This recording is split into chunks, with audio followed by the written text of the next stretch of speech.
Welcome to Balu Mobiles. Exchange offer.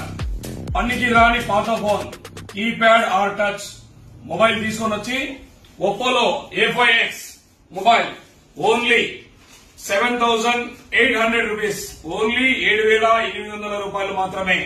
Oppo A5X mobile 6,000 battery, 45 watts fast charger. ఈ month మొత్తం offer ఉంటుంది. దసరా వరకు ఈ ఆఫర్ అయితే కంటిన్యూగా కొనసాగిస్తాము. ఓన్లీ 7,800 రూపాయలు. మీ దగ్గర ఉన్న పనికిరాని పాత కీప్యాడ్ ఆర్ టచ్ మొబైల్ ఏదైనా తీసుకురావచ్చు. ఆ మొబైల్ ఇచ్చి ఈ మొబైల్ తీసుకుంటే మీకు ఓన్లీ 7,800 రూపాయలకి ఇవ్వడం జరుగుతుంది. అలాగే ప్రతి మొబైల్ కు ఒప్పోలో ఎక్స్చేంజ్ ఆఫర్ అయితే మన దగ్గర ఇవ్వడం జరుగుతుంది. ఈ మంత్ మొత్తము. Visit Balu mobiles.